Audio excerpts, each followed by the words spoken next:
enemy is invisible. It steals, kills, and destroys. And in this world it fears no threat. Except one.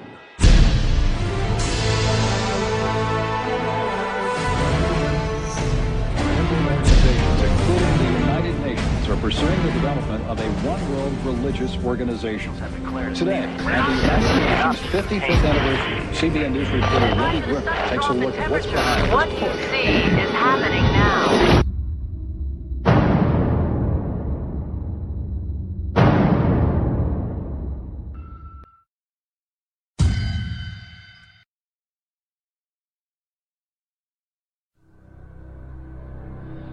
2 years ago, from my research, I'm convinced it's much more serious than that. It's more than a loose-knit network. It is a conspiracy. In 1784, a copy of this document was sent to the Illuminist Weishaupt and delegated to foment the French Revolution. Mean the Illuminati was responsible for the French Revolution? Yes, absolutely.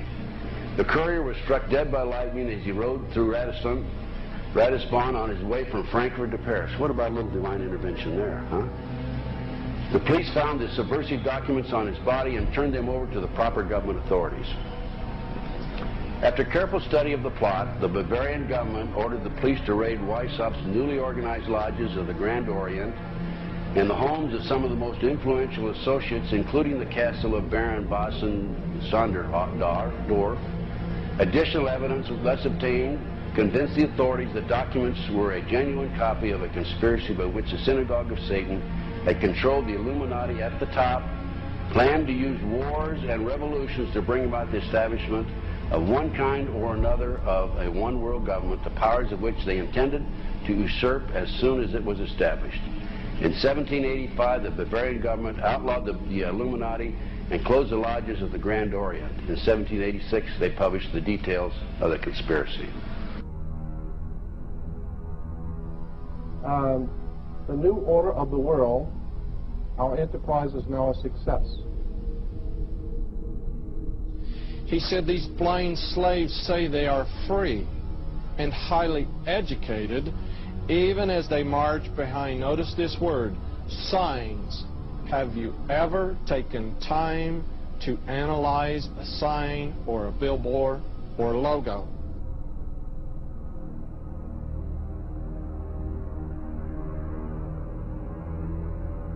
We'll start up here. In 1784, an act of God placed the Bavarian government in possession of evidence which proved the existence of the continuing Luciferian conspiracy. This explains Adam Weishaupt, a Jesuit-trained professor of canon law, defected from Christianity and embraced the Luciferian ideology while teaching at Ingolstadt University. In 1770, the money lenders who had recently organized the House of Rothschild retained him to revise and modernize the age-old protocols designed to give the Synagogue of Satan ultimate world domination so they can impose the Luciferian ideology upon what remains of the human race after the final social cataclysm by use of satanic despotism.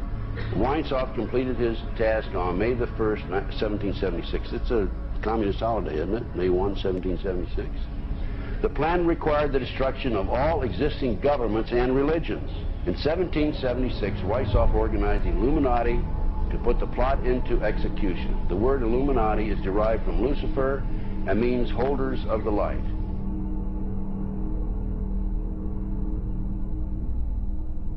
Weishaupt's revised plan required his Illuminati to do the following things to help them accomplish their purpose. 1. Use monetary and sex bribery to obtain control of people already occupying positions in high places in the various levels of all governments and other fields of human endeavor. Once an influential person had fallen for the lies, deceits, and temptations of the Illuminati, they were to be held in bondage by application of political and other forms of blackmail and threats of financial ruin, public exposure, and physical harm, and even death to themselves and their loved ones. Number 12. Told those present that they must use their wealth to have candidates chosen to public office who would be obedient to their demands and would be used as pawns in the game by the men behind the scenes. The advisors will have been bred, reared, and trained from childhood to rule the affairs of the world. Number 13, control the press. Number 16, infiltrate into the secret Freemasonry to be used for their purposes. Number 17, expound the value of systematic deception, use high-sounding slogans and phrases, and advocate lavish promises to the masses, even though they cannot be kept. I will not forget the wound to our country and those who inflicted it. I will not yield. I will not rest. I will not relent in waging this struggle for freedom and security for the American people. Operation Northwoods, the plan called for innocent people to be shot on American streets. This is the Pentagon. For boats carrying refugees fleeing Cuba to be sunk on the high seas. For a wave of violent terrorism to be launched in Washington, D.C., Miami, and elsewhere. People would be framed for bombings they did not commit. Planes would be hijacked using phony evidence, all of which would be blamed on Castro to justify an invasion of Cuba 40 years ago. An aircraft at Elgin Air Force Base would be painted and numbered as an exact duplicate for a civil registered aircraft belonging to a CIA proprietary organization in the Miami area. At a designate time, the duplicate would be substituted for the actual civil aircraft and would be loaded with selected passengers, all boarded under carefully prepared aliases. The actual registered aircraft would be converted into a drone, remote controlled plane, their word for it. Takeoff times of the drone aircraft and the actual aircraft would be scheduled to allow a rendezvous south of Florida.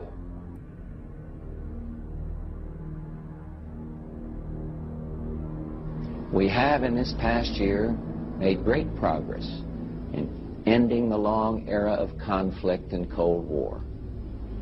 We have before us the opportunity to forge for ourselves and for future generations a new world order, a world where the rule of law, not the law of the jungle, governs the conduct of nations. When we are successful, and we will be.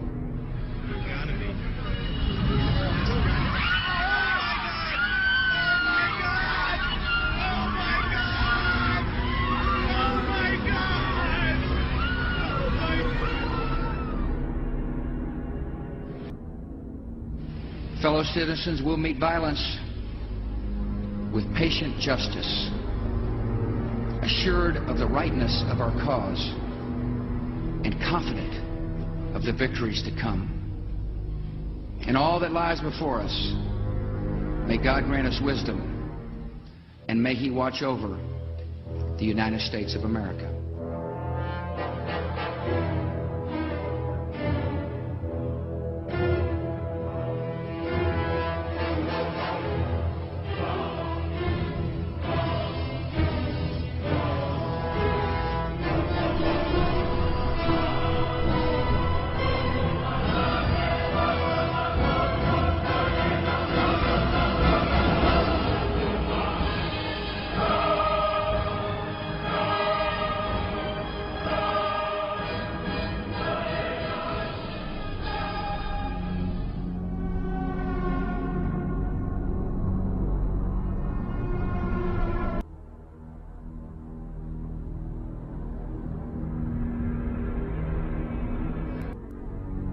They are the most violent, dirtiest people on the face of the earth.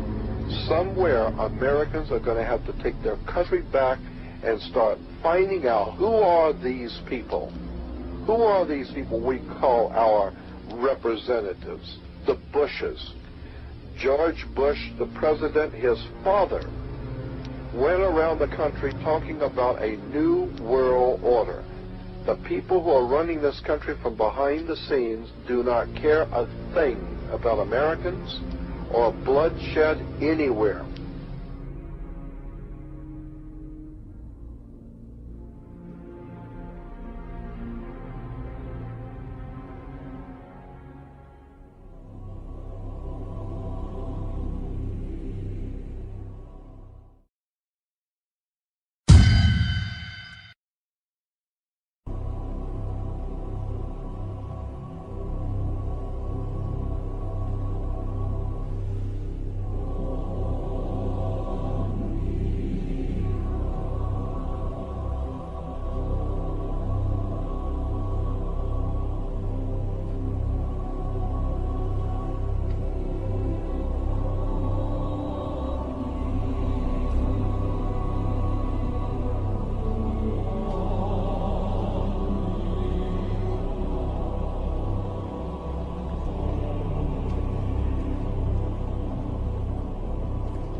You were both in Skull and Bones, the secret society. It's so secret we can't talk about it. What does that mean for America? The conspiracy theorists are going to go wild. I'm sure they are. I don't know. I haven't seen the web. Number 322. And what you're looking at here, staggeringly, is a group of people, some of the most famous people in America, in long gowns.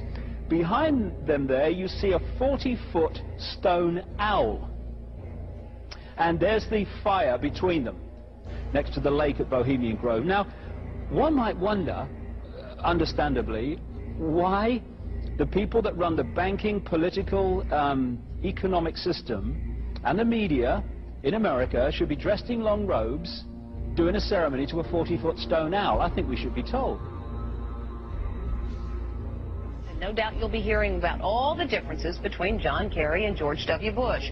But we've discovered they do have something in common. During their respective college days at Yale, they both belonged to a group called Skull and Bones. He's come pretty close. She was part of a team that successfully recorded part of the initiation ceremony that takes place in the tomb's courtyard. Okay, you have the doorway here. Yeah. Okay, then to the right you have a hedge, and then you have an evergreen tree. If you follow that line straight back, courtyard's in there. Ah, okay. So that's where they have the ceremonies in the outdoor part of it. Part of it was indoors, so we only got to see the outdoor part. Right. We only got to and to listen to the outdoor part. God only knows what went on indoors. And what did you hear? What was it you know? You managed to get this unique it was disgusting. It was gross. I mean, they were pretending to murder people. And what was the tone of it, though? Was it jokey, or was it quite... No, it wasn't jokey at all. It was sick. It's about the only thing to describe it. It was sick.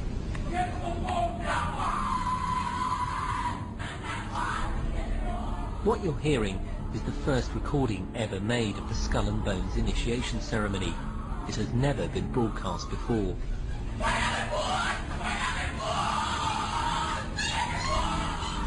15 new members of the club are being introduced into the macabre rituals of Skull and Bones by the senior students who are about to graduate. The club has what some might see as a strange fascination with death, skulls and bones. There's the chants too, difficult to hear first of all, but including the devil equals death, and death equals death.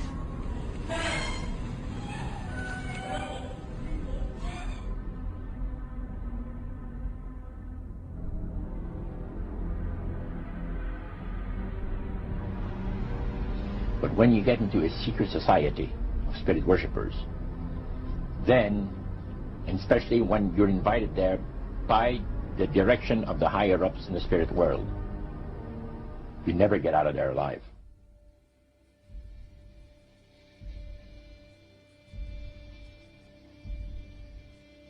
And he told us, he says, look, we worship spirits. We worship Lucifer and all his angels. They're just as beautiful as they did before they were cast out of heaven. He says there was a misunderstanding in the whole thing. He says among the inhabitants of the galaxies. And he says our master was misunderstood.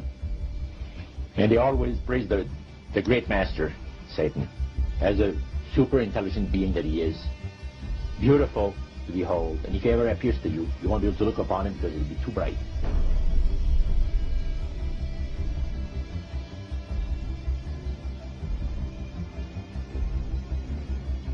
What have Herbert Hoover, Art Linkletter, Jack London, and Richard Nixon all had in common? Well, they've all been members of the exclusive all-male Bohemian Club in California, where every year at this time, the elite from around the country get together for 2.5 weeks of fun and games. Among its members are businessmen like Leonard Firestone and Edgar Kaiser, and political figures like Gerald Ford. Nixon is a Bohemian, and so are high-ranking executives of such companies as Eastern Airlines, Standard Oil of Indiana, and Bank of America. Privacy is one of the Grove's most cherished virtues. Members may not photograph, record, speak, or write about activities at the retreat. While many public officials are Grove members, the press is a distinctly unwelcome guest. We're from ABC News. Well, get back there. Get back there. Can we talk to somebody in the... Get back there. You see, for over 120-plus years in Northern California, in Sonoma County, on a 2,700-acre secluded redwood grove, leaders from around the world, prime ministers, chancellors, presidents, governors, again, the heads of industry, banking, academia, the media, Hollywood, travel there to engage in bizarre, ancient Canaanite, Luciferian, Babylon mystery religion ceremonies. We were inside 4 hours. That's only one day out of the 2 weeks that they meet there for the admitted Summer Fire Festival of the Bohemian Club.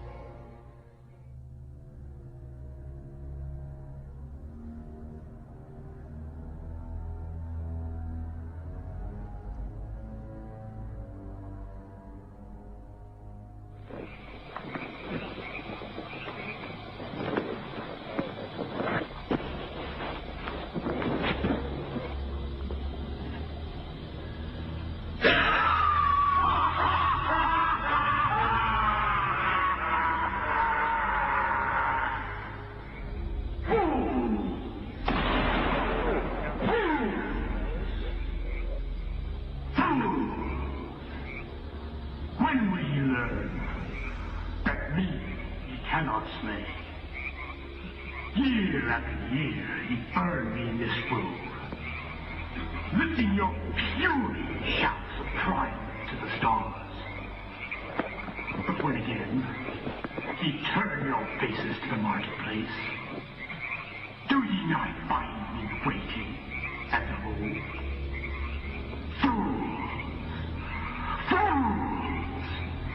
Fools to dream ye conquer care. Thou mocking spirit, it is not all a dream. We know thou waitest for us, year after year, within this happy grove. Our fellowship bans thee for a space. Thy malevolence which would pursue us here has lost its power under these friendly trees.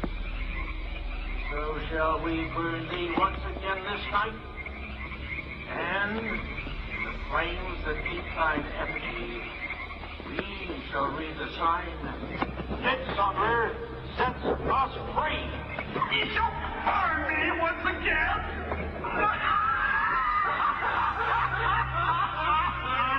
Now believe, way, which hither ye have brought from regions where I reign, ye fools and priests, I spit upon your fire. Hail fellowship's eternal flame. Once again, Midsummer sets us free.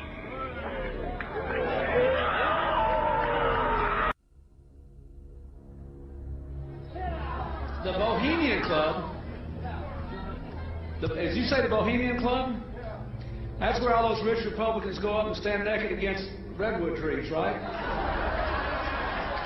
I've never been to the Bohemian Club, but you ought to go. It'd be good for you. Get some fresh air.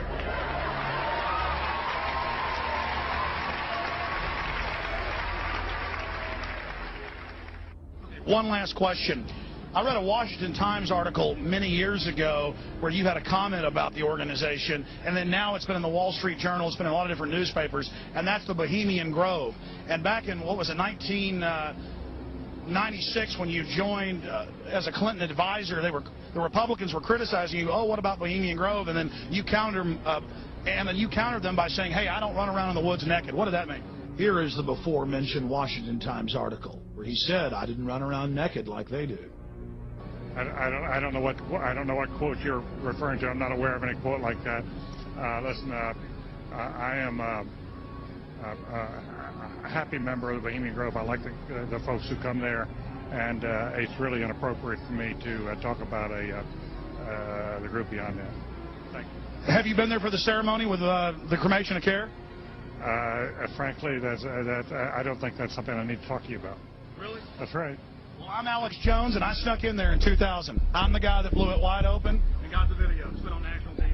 Well, I disrespect you for that. You do? I do.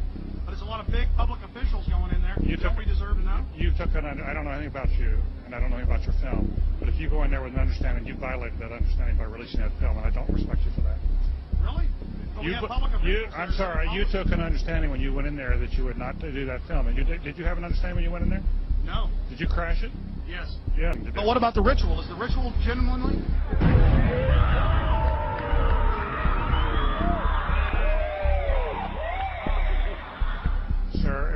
I don't owe you this comment. This is what's called ambush journalism, and I disrespect you for that as well. So thank you and goodbye. The ritual? That's none of your damn business.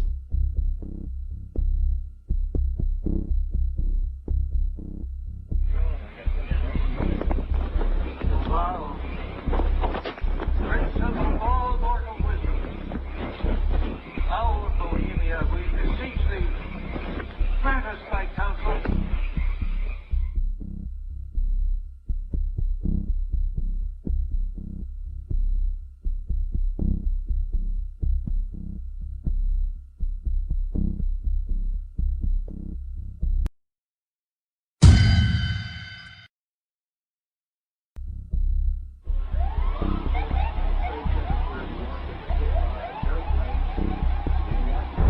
Oh my God! Oh my God! Oh my God! Oh my God! Oh my God! I told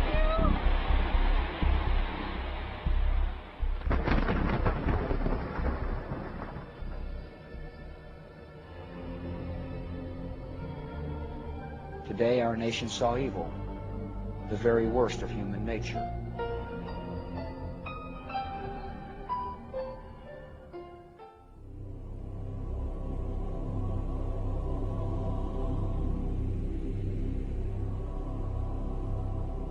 They had exactly the same agenda, and that was for bringing in this New World Order.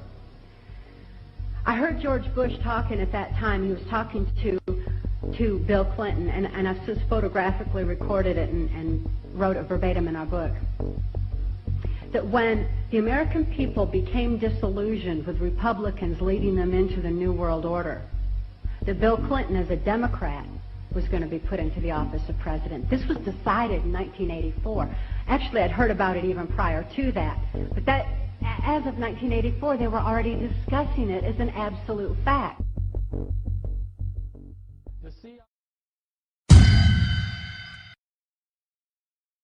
The CIA is carrying out mind control on countless numbers of unwitting American victims. And he even went so far as to say the basic methods that they use in this mind control: hypnosis, drugs, and torture. To find a way of being able to get total control of people's minds. And that would be done by taking hypnotism out of the realm of the occult and introduce it as a new science for the benefit of mankind.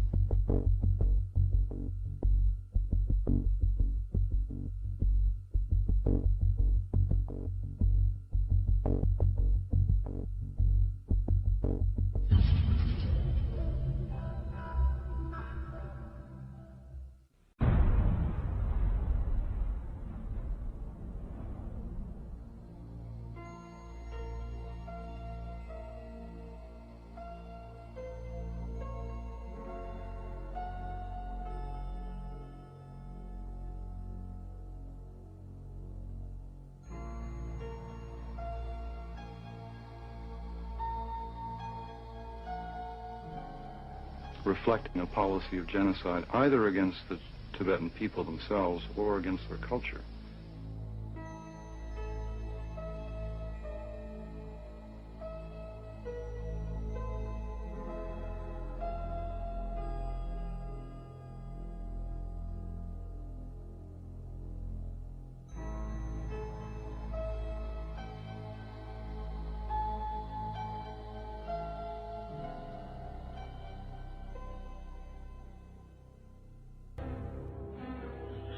The Illuminati doesn't produce rock music to entertain you.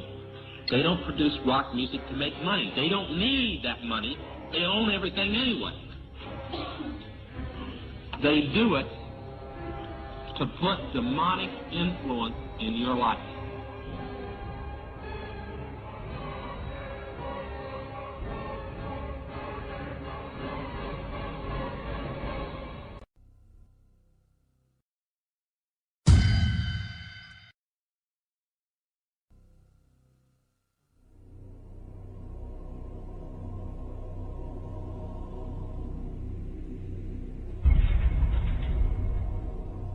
Once I realized I had made an honest genuine high-level Freemason who told me there were 13 levels of Freemason above the 33rd degree, and that these people were God. There was no God, they were God. So I asked them about their plans to kill people, and they said, yes, there are too many people on the planet. We need to get rid of several billion. And war doesn't seem to work, so we're going to use disease and starvation.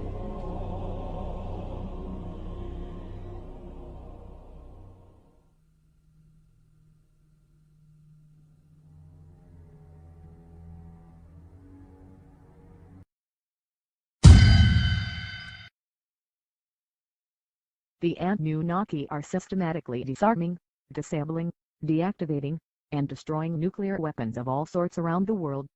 They even began nuking underground bases on September 26, 2011, producing effects on the surface that are earthquake-like.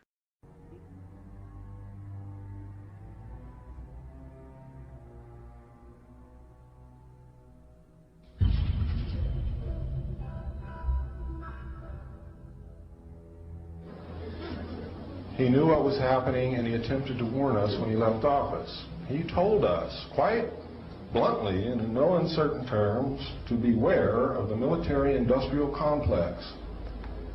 And who is the military-industrial complex?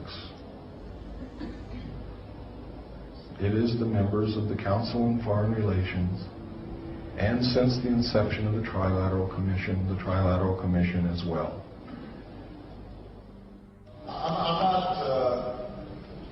The Council on Foreign Relations, I don't know if I'm an official member. I've spoken there before. It basically is just a forum where a bunch of people talk about foreign policy. Was made up of the Executive Committee of the Council on Foreign Relations. Now, it is extremely significant that you understand that the first 6 members from the government, along with President Eisenhower, were also members and longtime members of the Council on Foreign Relations. They believed in that organization. They believed in its goals, which was one world government.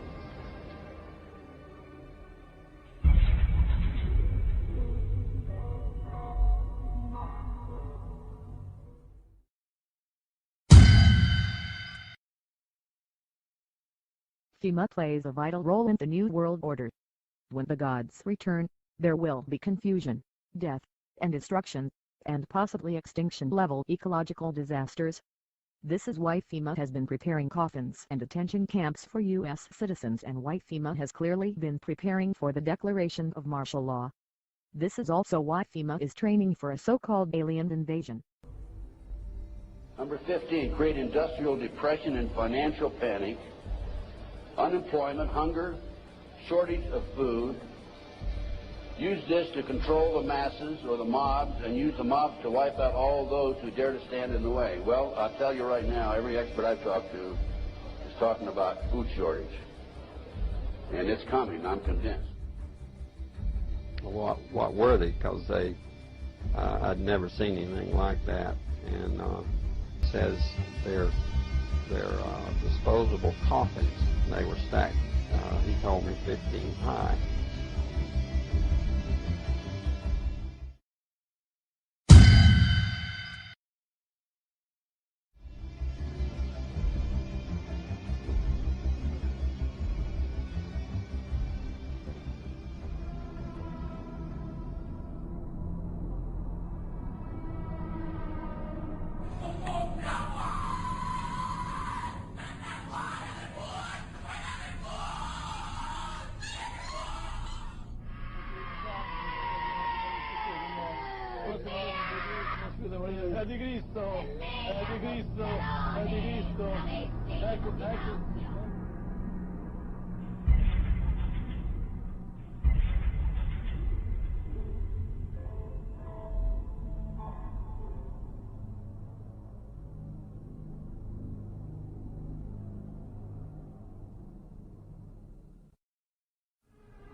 One of the driving forces behind this movement, the Illuminati, is the satanic cult movement in this country today.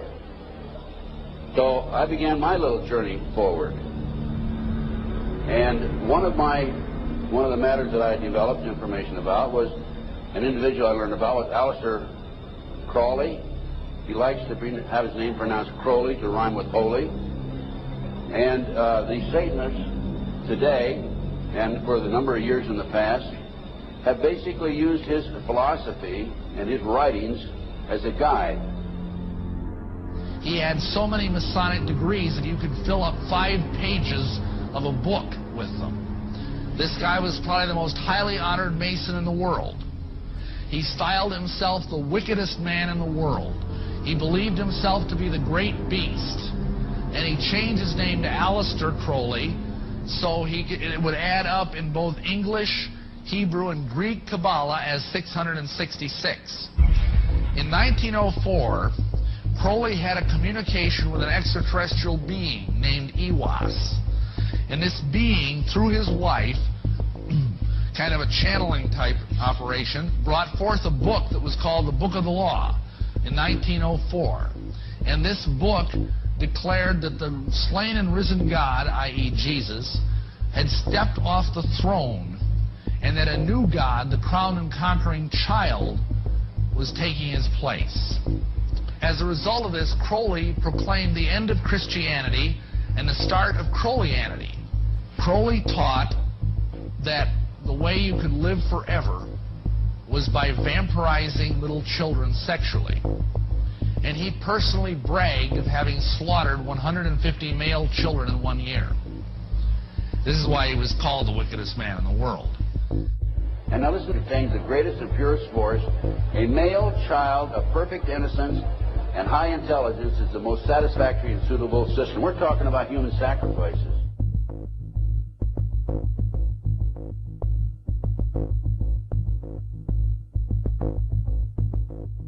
And they'd also drug them up, and they'd take a sacrificial knife and they'd start from the chest and move all the way down to your abdomen.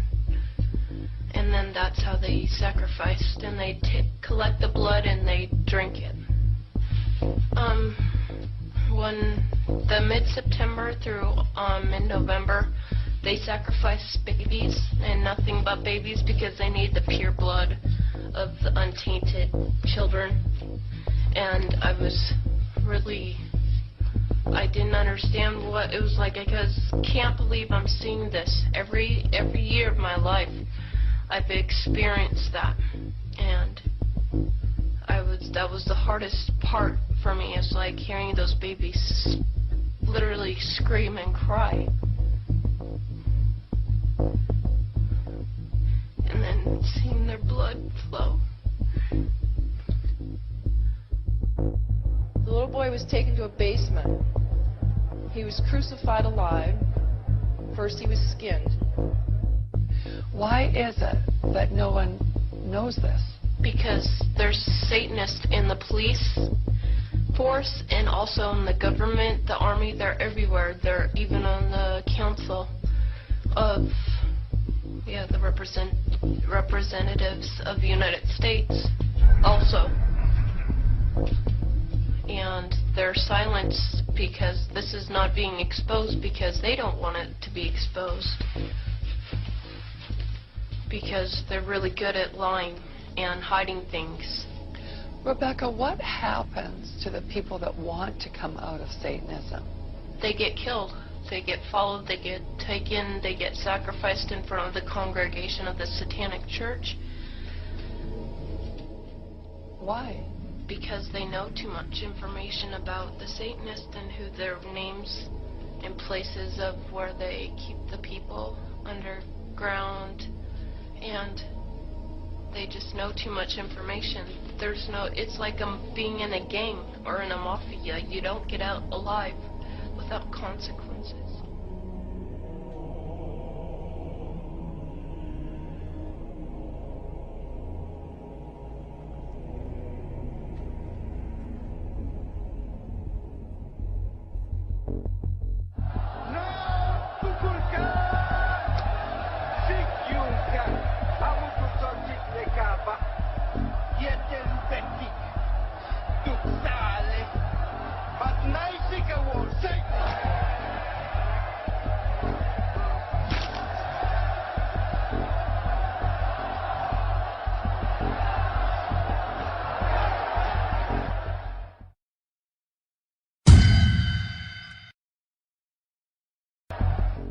gain control of the world by bankrupting their own businesses. The Illuminati owns most, I would say 99 9/10 of the stores that you walk into and shop and the gas stations you go to. And they are going to destroy them on purpose. And the idea of taking over is to bankrupt the whole world where nothing is of any value and the currency does not exist anywhere, and then come back and solve all the problems.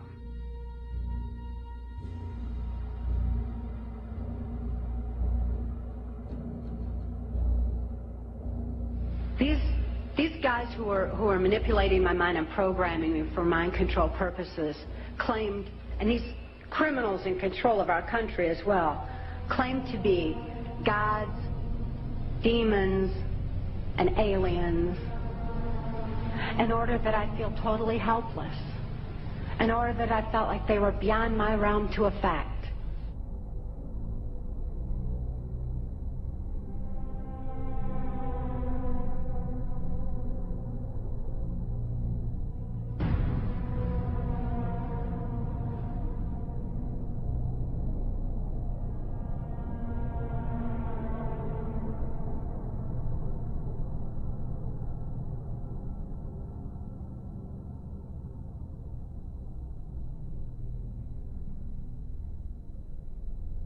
Why do they keep the aliens in a Faraday-shielded environment? Because they have a tendency to disappear right through walls. And if you can prevent the transmission of electromagnetic energy, you can stop them from doing it. Then the medium said, we have a very special surprise tonight for you people.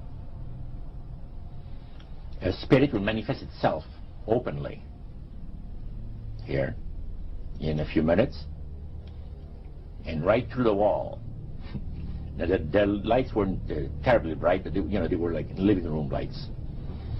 A couple of floor lamps, and maybe some of these. And that translucent being seemed to come right out of the wall. How did you feel right at that moment? It's almost like my heart stopped a little bit.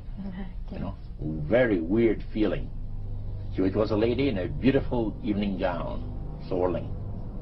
And she said to Mary, my dear sister, you are so wonderful to have asked for me.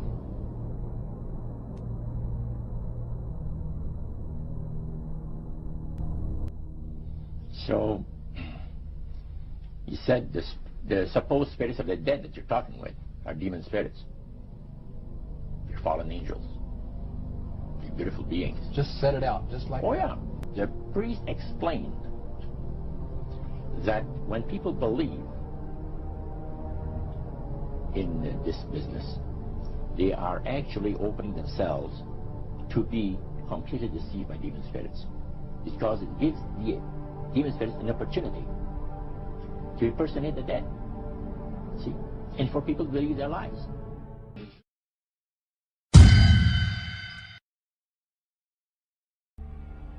Prominent men meeting in secret who directed the course of civilization are recorded in the writings of all people. The oldest is the Brotherhood of the Snake, also called the Brotherhood of the Dragon, and it still exists under many different names. The Brotherhood of the Snake is devoted to guarding the secrets of the ages and to the recognition of Lucifer as the one and only true God. If you do not believe in God, Lucifer, or Satan, you must understand that there are great masses of people who do. And their beliefs and actions based upon those beliefs will affect me. The important fact to remember is that the leaders of both the right and the left are a small, hard core of men who have been and still are Illuminists or members of the Brotherhood. They may have been or may be members of the Christian or Jewish religion, but that is only to further their own ends. They are, and always have been, Luciferian and internationalist. They give allegiance to no particular nation, although they have used, on occasion, nationalism to further their causes. Their only concern is to gain greater economic and political power. The ultimate objective of the leaders of both groups is identical. They are determined to win for themselves undisputed control of the wealth, natural resources, and manpower of the entire planet. They intend to turn the world into their conception of a Luciferian totalitarian socialist state. In the process, they will eliminate all Christians, Jews, and atheists. You have just learned one, but only one, of the great mysteries.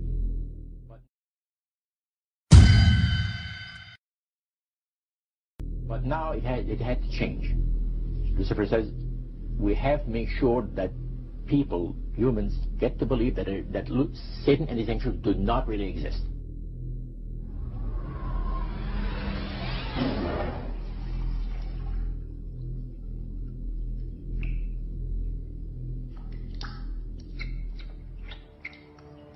That's what they're trying to do.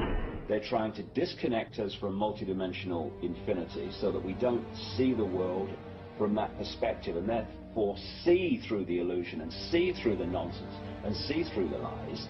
And then once they've disconnected people, they then program this lower level of our consciousness with a reality that suits them. And therefore, the only information that they have to get a fix on how they see life themselves and reality in general is through the eyes and the ears. And who controls that? The Illuminati control that. They're trying to disconnect us from multidimensional infinities, and then once they've disconnected people, they then program this lower level of our consciousness with a reality that suits them. If there's a reality out there pertaining to any alien influence, we need to sort out the government misinformation and disinformation and mind manipulation techniques that they're using. I know for a fact that the plan is to make all of us feel totally helpless. That what's happening is beyond our realm to affect because we've been taken over by aliens. That our Independence Day is dawning. So beware of that.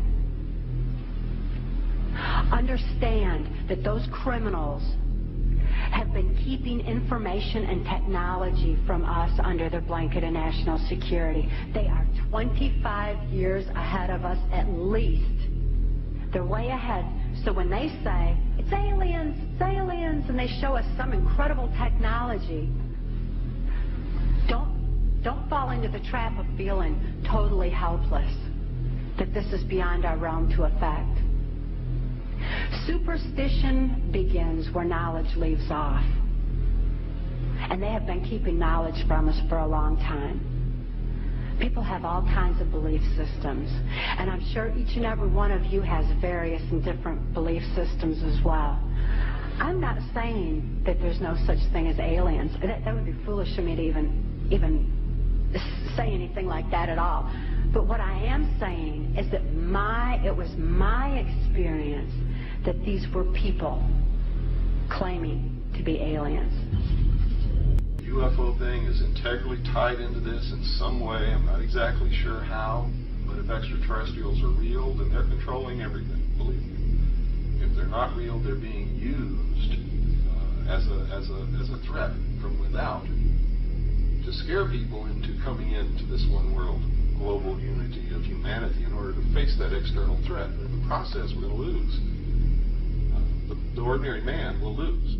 This is also why FEMA is training for a so-called alien invasion.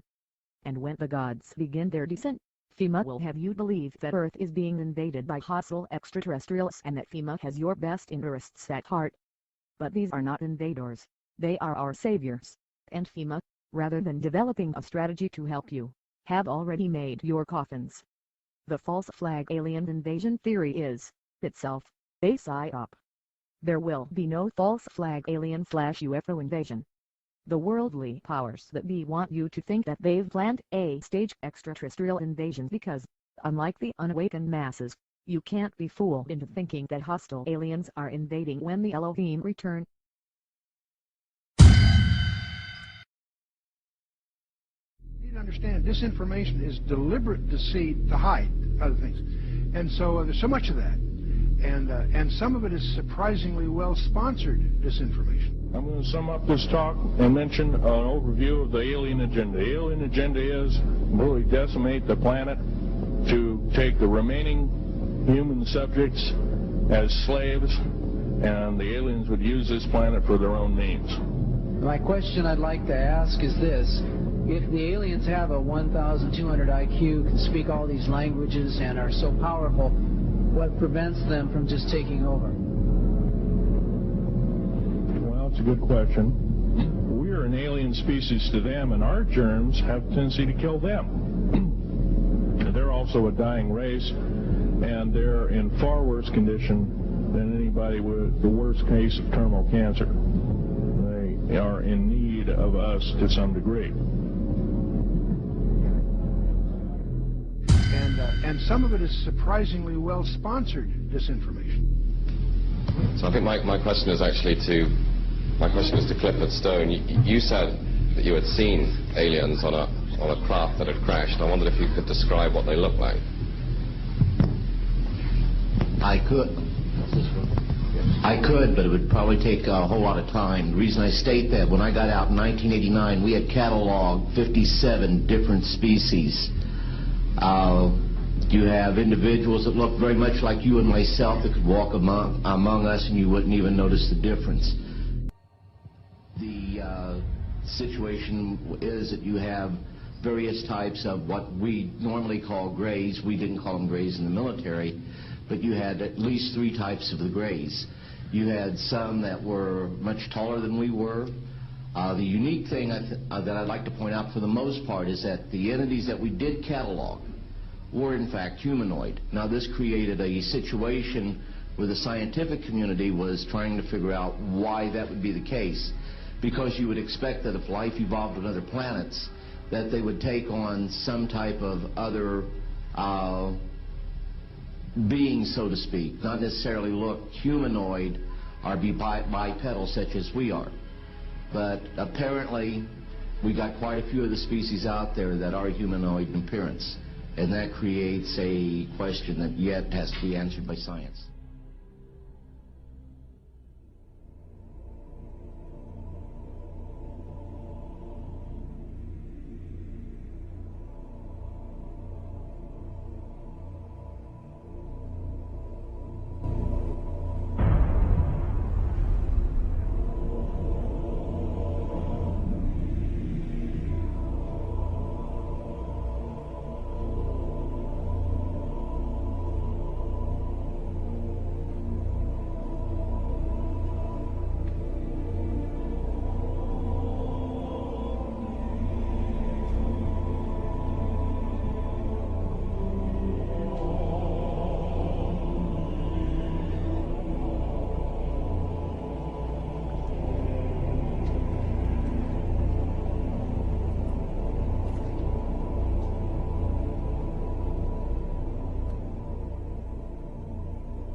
that explain some of the visual glances of these things?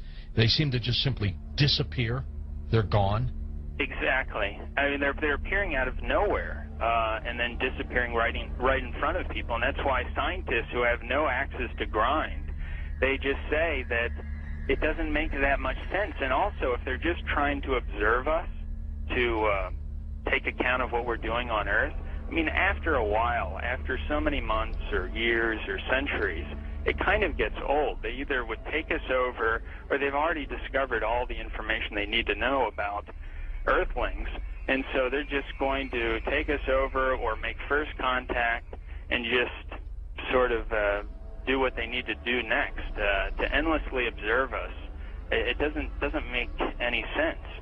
It's something where, and also see, we have all these sightings, as you know much better than I do. Where are they landing? We don't see them getting out to get anything to drink or to eat. We don't see them. They've never tried to make contact with any large amount of people in a major city, and so this doesn't. And also all the endless medical procedures that the people who have claimed to have been abducted. Why the endless medical procedures? I mean, if we're talking about such an advanced race of alien beings, they don't need to do that over and over and over again. Interesting perspective. Let's talk about some of the facts out there of evidence that may support your conclusion that the UFOs are spiritual phenomena, not physical, like so many other people also believe. What can we pinpoint again? Well, again, it's something where you cannot have a material or a physical being penetrating the ground, penetrating the water, appearing in front of people, then disappearing instantly, and then also changing colors, sometimes only when they're accelerating, with every color in the spectrum has been recorded. Many UFOs coming and making one UFO breaking apart and then going into multiple UFOs. It doesn't make sense. And then not only just that, but to get into the fact of how far they're traveling and the speed that they would have to travel, and just the other problems with cosmic dust and traveling at the speed of light, and then running into those bits of cosmic dust, the explosions that would be created, the amount of energy that would be consumed and traveling from these distances. Just all those kinds of things really scream out that you're dealing with a spiritual phenomenon, not a material or physical phenomenon. There does seem to be a deception here, because I've always wondered, my gosh, if they're that benevolent, if they're that understanding of humankind, make yourself available. That's why some of these other scientists have said that they seem to be trying to set people up to deceive them as if they are aliens, but the facts just say that they can't be that there's something else. It doesn't make any sense, and there's something else, a psychological deception that's going on here. And many of these scientists say, I don't know what it is, but we've concluded that it's got to be that. It's got to be something bigger is going on here than just them trying to show people that, yes, here's a UFO that you're seeing now, we are aliens.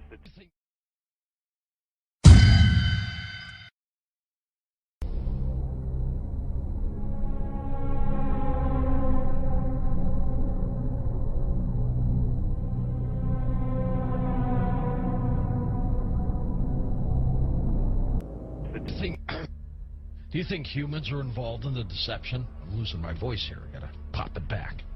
As far as I think there have been deliberate hoaxes that have been perpetrated. There seems to be no evidence yet that any of these craft or beings originate from outer space.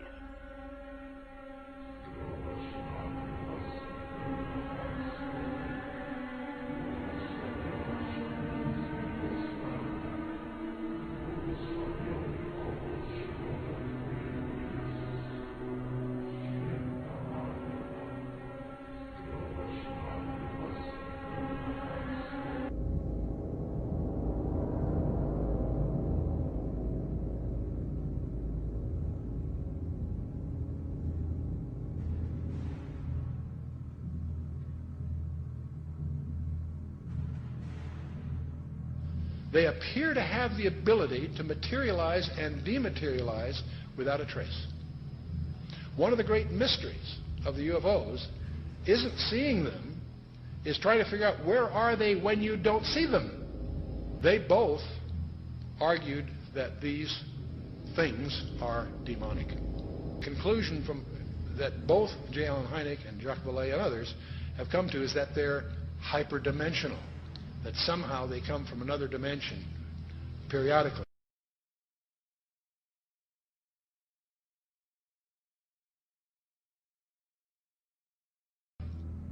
Both of them came to the conclusion that these creatures are hyperdimensional. They're not from some other galaxy. They also both concluded they're hostile because they pretend to be something they're not.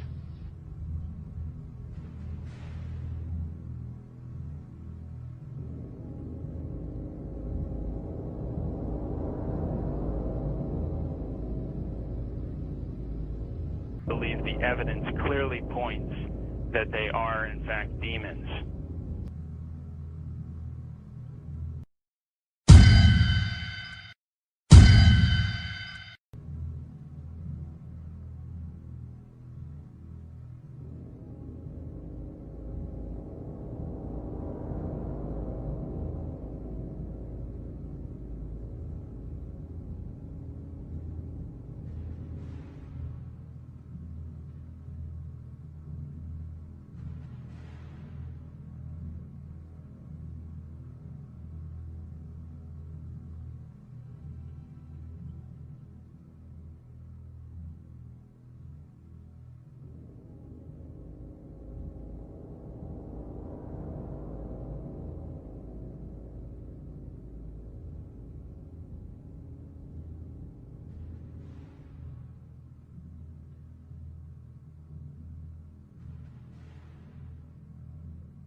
Somewhere between 1 and 3%, various polls agree, somewhere between 1 and 3% of Americans claim that they have had an abduction experience.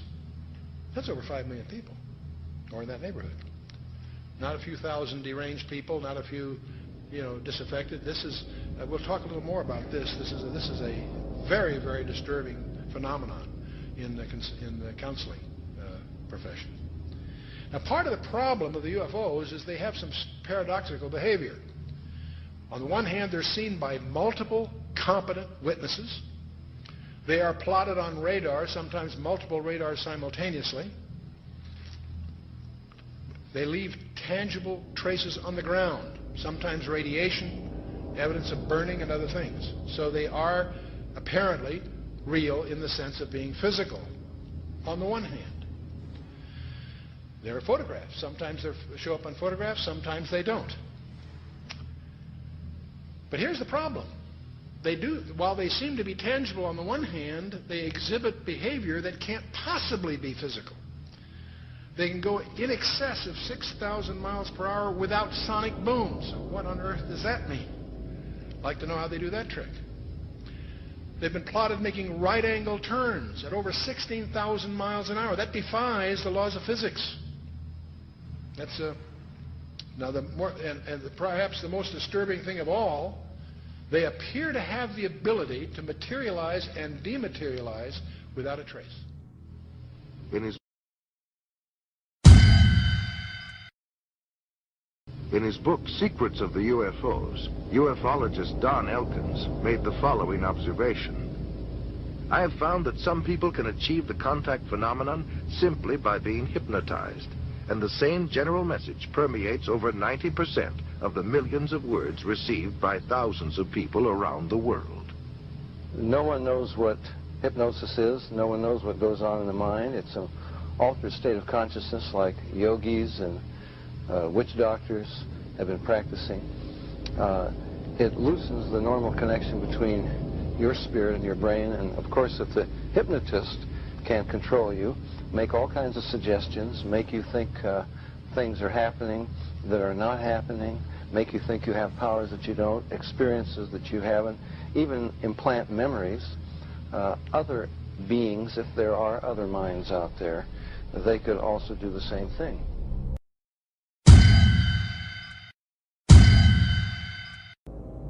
And what was interesting is that there was a huge satanic ritual that was performed on the very spot where Area 51 happened by this Jack Parsons, and in which they had this magical ceremony called Babylon Working, and it was designed by Aleister Crowley, who was a Satanist who called himself the B666. Yes. And the purpose of this series of magical ceremonies, which was performed on the spot of Area 51, where it's now located, was to unseal an interdimensional gateway, they said. And so in this, they hoped, would allow other entities known as the, quote, old ones, access to our space-time continuum. And this witness said that he saw Jack Parsons rip a hole in space-time there, and he said that something evil flew in. And one other interesting point is that Aleister Crowley, who was a Satanist, who called himself the B666, as I just mentioned, he claimed to have contact with some kind of alien named Lamb. And this Lamb, he drew a picture of this alien that he was in contact, receiving messages from this being. And the picture that he drew of this alien, it's a striking resemblance to the common gray ET drawing.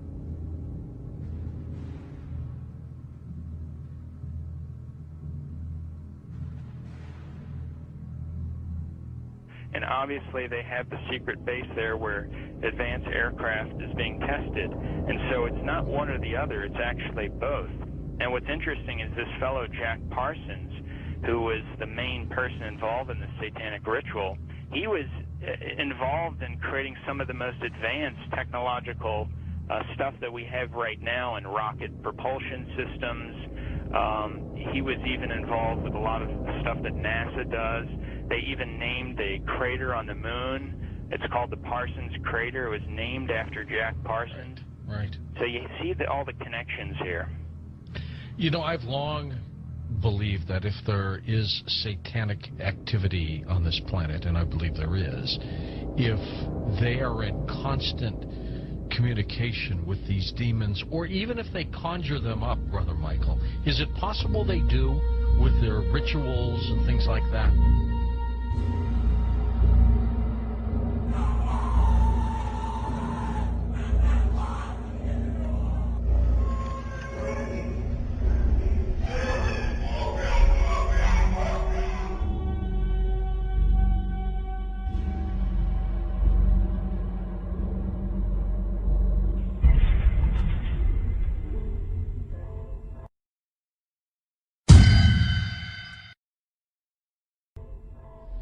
The chief advisor to Queen Elizabeth I, Sir John Dee, he was a Kabbalistic black magician. He had gone to the continent and learned from the top Jewish Kabbalists black magic, and he was the chief advisor in the British Empire. And he created Enochian magic and the Enochian language, which the Illuminati, which are hiding behind the Jehovah's Witness headquarters, they use Enochian rituals. Sir John Dee conjured up demons or angels, okay, with his black magic. The beings that he conjured up, there were pictures drawn of them, and they look identical to what we call gray aliens. Okay, I tell you something. And then I visit with debriefing people that came out of high levels of the Illuminati, and these different types of aliens are participating in Illuminati rituals.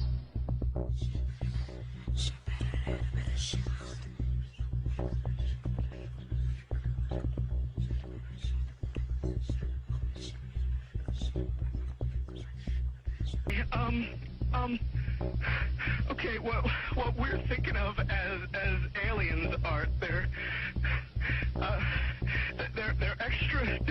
dimensional beings that an earlier precursor of the space program made contact with.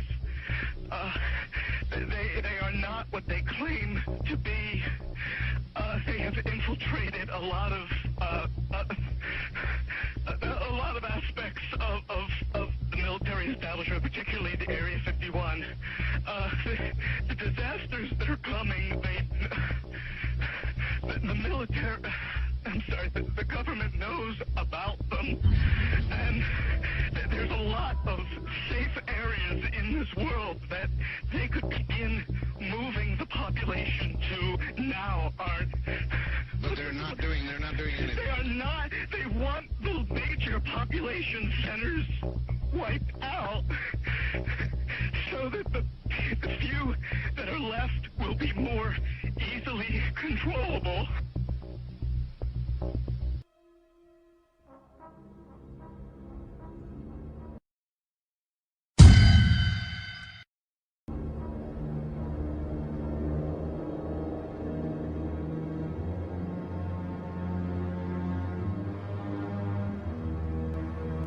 Perhaps we need some outside universal threat. I occasionally think how quickly our differences worldwide would vanish if we were facing an alien threat from outside this world.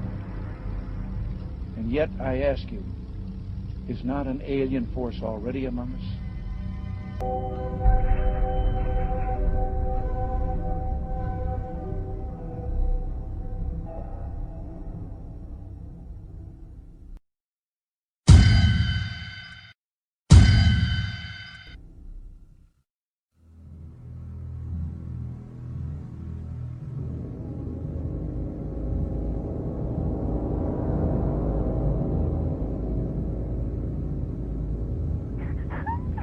I pray that her mind may be opened to her. We bind all the powers of darkness. Don't you worry. Who are you?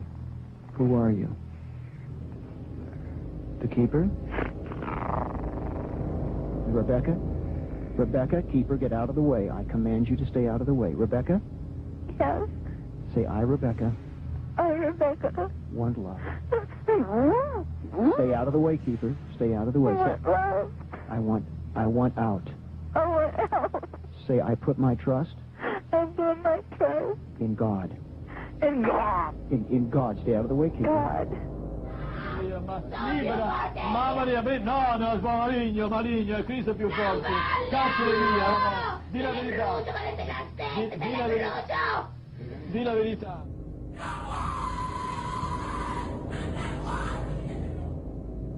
So what they're doing, in effect, is using the secret society network they've set up to manipulate these bodies into power, but in doing so, they're putting themselves into power because they're controlling the mental and emotional processes of these vehicles.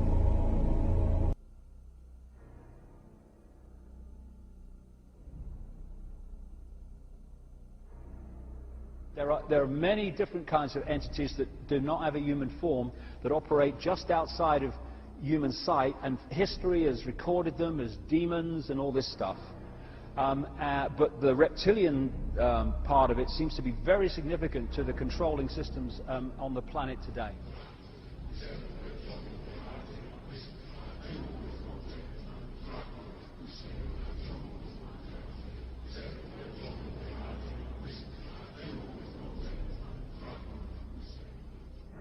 Today, there's a lot of genetic experiments and Nephilim being created that are hybrids, and this is a very important part of what the Illuminati is doing. And they have been intermarrying with what the public calls aliens.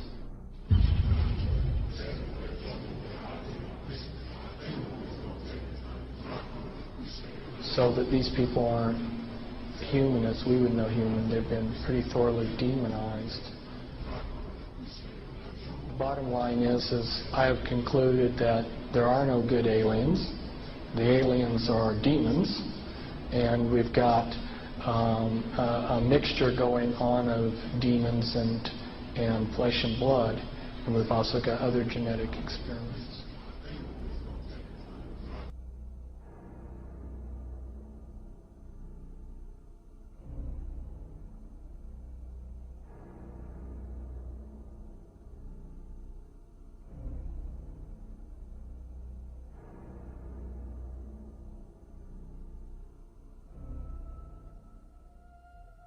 They have a vibrational sympathy with that which interbred with them. And this doesn't have to be physical interbreeding either. Remember, a demon, get the little spooky picture. There are a fallen angel, an unclean spirit. They can assume any form or go into anything. I have concluded that there are no good aliens. The aliens are demons.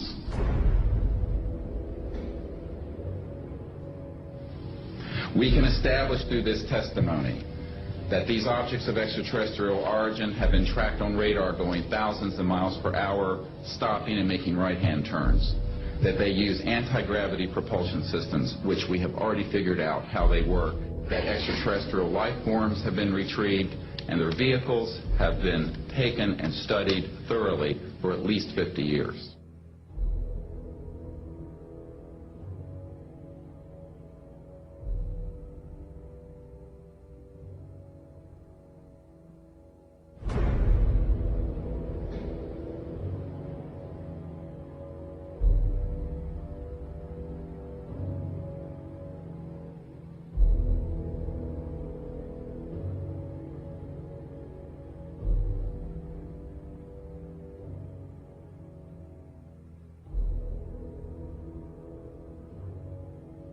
It's human nature to want to believe in some race of benevolent space brothers that will come and save us from ourselves.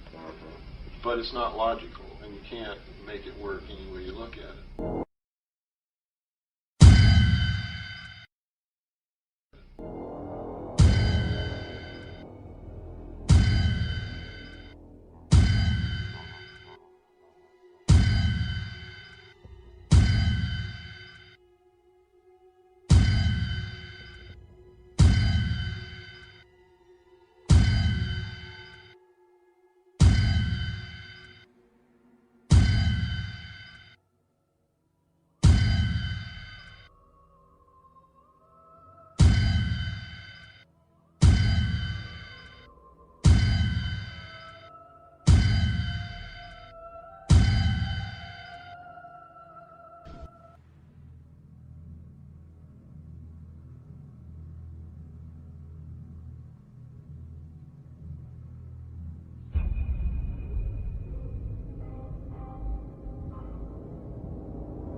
So you make a list of hypotheses.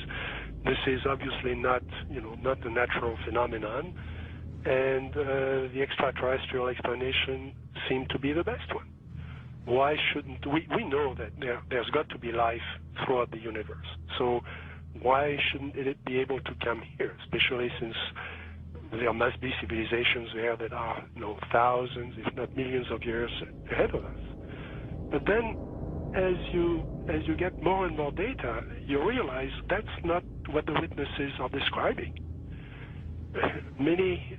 What the witnesses are describing is something that, in many cases, comes out of nowhere, disappears into nowhere. There are cases of objects becoming transparent on the spot, physical objects, material objects. And I have no question that people have said, well, the valet doesn't believe this is physical. Well, of course it is physical. It's material at some times, but it can also change shape. It can also merge with other objects, and it can also disappear on the spot. Well, if it does that, then it could be from anywhere, anytime.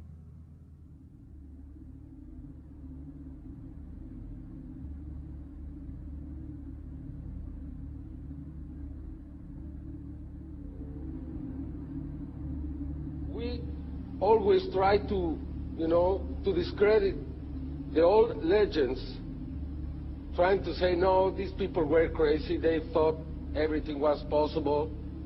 But now we have the videos, and that's the big difference. Could you believe there are videos now of probably angels in the sky?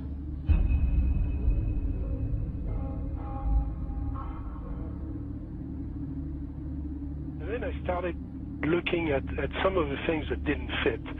And one of the things that I had to ask is, when did this actually start? Every UFO book starts with, on June 24, 1947, Kenneth Arnold saw something about Ukrainians. Well, that's not really true. I mean, we have data from the 30s and the 20s and from 1896 and 1897 all over the United States, and then you can go back in history. And many people don't want to hear that. They want to hear that this is, if you follow the first level extraterrestrial theory, then ETs, discovered us when the atom bomb went off and they came here to study us. Well, that's not what the data says. So when did it start? And I found, an enormous wealth of data going back to medieval times and even before. Of course, as you go back in history, you lose the cultural context, and it's harder to understand the data. But in medieval times, there were records, especially the records of the church, that were kept very, very carefully about strange phenomena. The skeptics are always saying, well, give us your best case and we'll take it apart.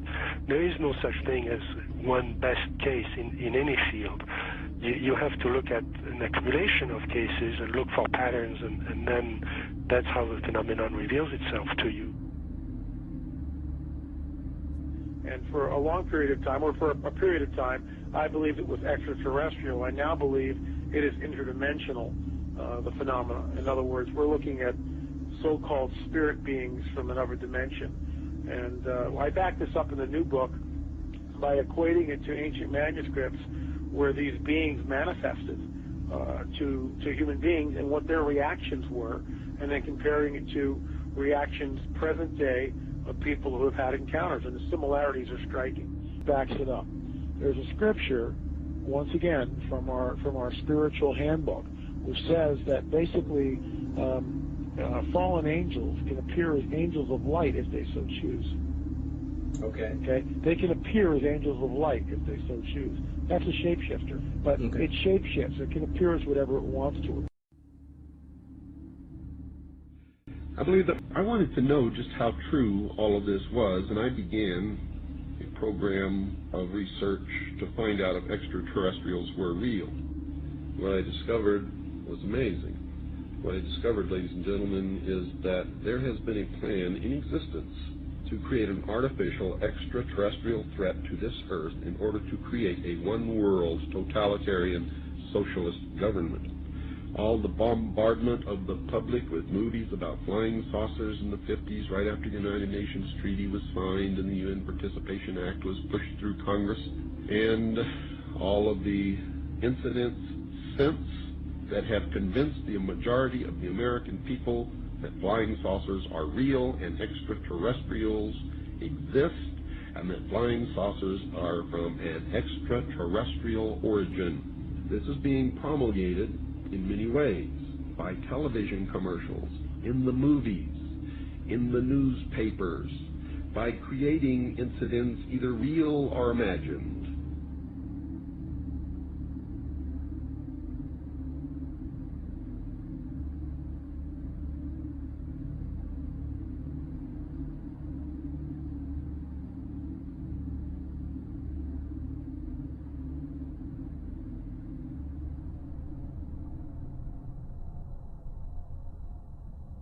I mean, how can a nuts and bolts spacecraft, two objects that are supposed to be made of metallic steel, fly into each other at thousands of kilometers an hour, become one object and then fly off in another direction?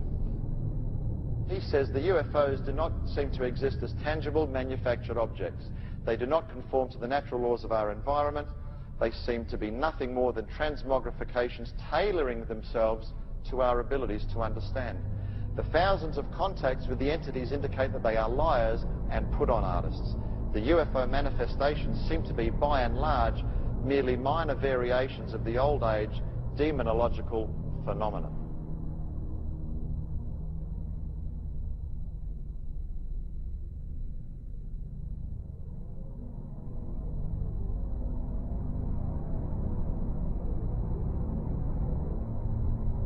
And again, the researchers will show you that the messages being received are deceptive in nature. They will tell you things like, well, you know, we've come from Venus or Mars in the 60s. That was the messages. Well, we now know that's impossible. Now they say they come from Sirius or Orion or Zeta Reticuli or somewhere far off, where we can't test those claims. And that's the problem. And some of the stories they've told us, like that, we know to be demonstrably not true. And if someone comes to you, Chris, and tells you a story and does all these things and says, I'm here to help you, but then does brutal things to you and then lies to you, then I don't think trust is a good place to start.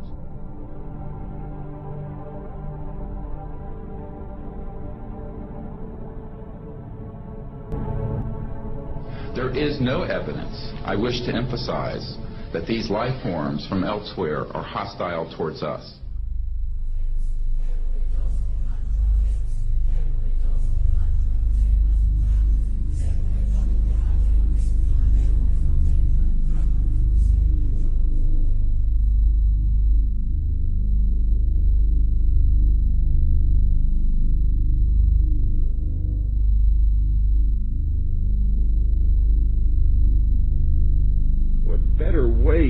Implement a plan to bring about a one-world government than to create the possibility in the minds of the people of the world that we are being threatened from some other species, from some other planet, and do it in a way that if anybody questions it or challenged it or wants to talk about it publicly, that they are ridiculed.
because people have asked me in the past, quite rightly, I understand it, why would someone give their life to this conspiracy, this global takeover, in 1500 or 1650 or 1820, when they knew they were never going to be around to actually see it happen, which is what they're trying to do now, playing the cards they're playing now?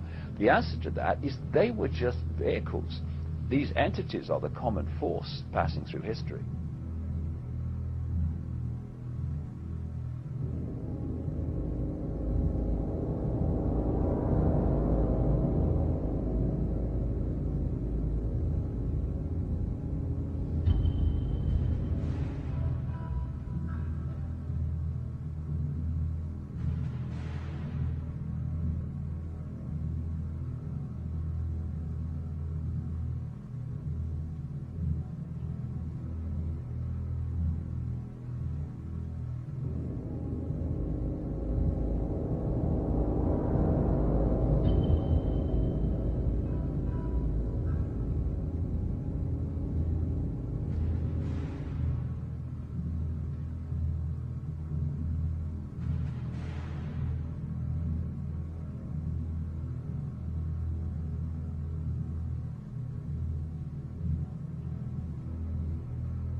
in other words, demons can inhabit a person, then you also must know that demons can and do inhabit inanimate objects.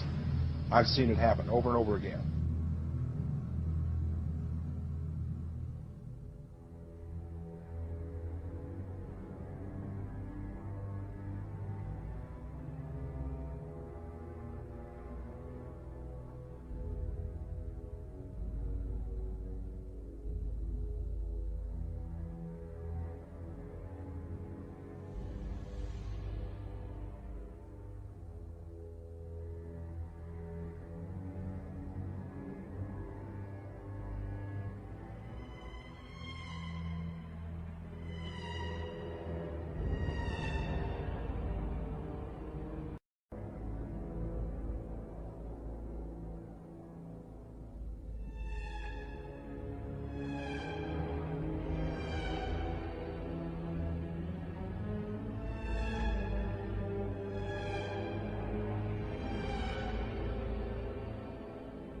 点22分14秒时，一个直径1米多的光球从空中落到了洛阳镇欧凯电器有限公司厂门里侧。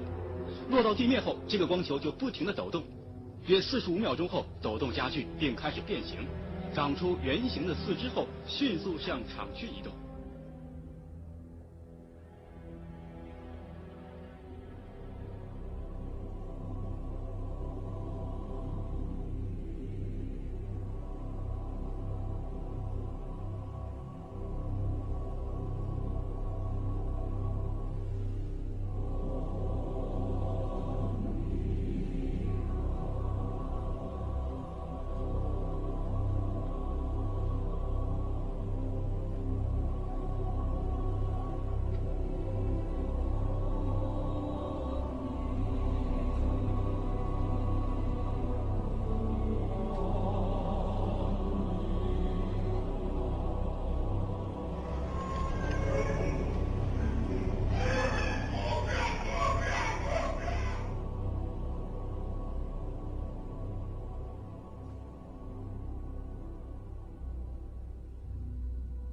Our war on terror begins with Al-Qaeda, but it does not end there. Multiple intelligence estimates have warned that Al-Qaeda is actively planning attacks on the United States homeland from its safe haven in Pakistan.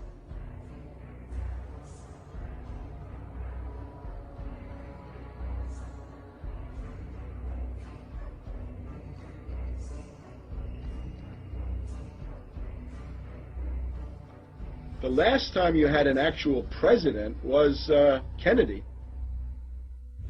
Ladies and gentlemen, the very word secrecy is repugnant in a free and open society. And we are, as a people, inherently and historically opposed to secret societies to secret oaths, and to secret proceedings. Even today, there is little value in ensuring the survival of our nation if our traditions do not survive with it. And there is very grave danger, for we are opposed around the world by a monolithic and ruthless conspiracy that relies primarily on covert means for expanding its sphere of influence, on infiltration instead of invasion, on subversion instead of elections, on intimidation instead of free choice, on guerrillas by night instead of armies by day. It is a system which has conscripted vast human and material resources into the building of a tightly knit, highly efficient machine that combines military, diplomatic, intelligence, economic, scientific, and political operations. Its preparations are concealed, not published. Its mistakes are buried, not headlined. Its dissenters are silenced, not praised. No expenditure is questioned, no rumor is printed, no secret is revealed. But I am asking your help in the tremendous task of informing and alerting the American people, confident that with your help, man will be what he was born to be, free and independent.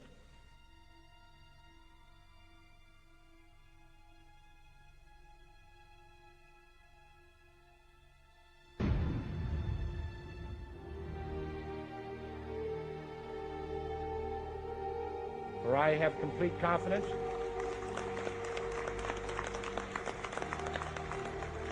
in the response and dedication of our citizens whenever they are fully informed. When we are successful, and we will be. And we will be.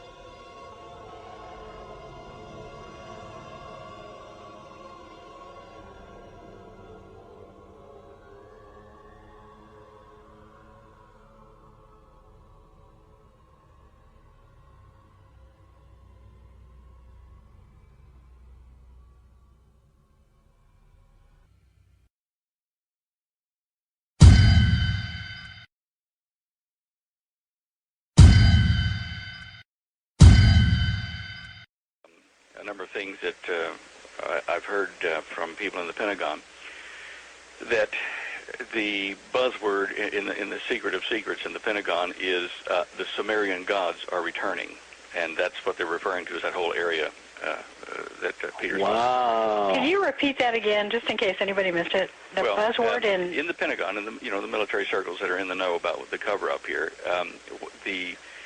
they kind of, in whispered tones, talk about the return of the Sumerian gods. And they're talking about the what we would call aliens or fallen angels returning into the Middle East, into Old Sumer area. The Anunnaki.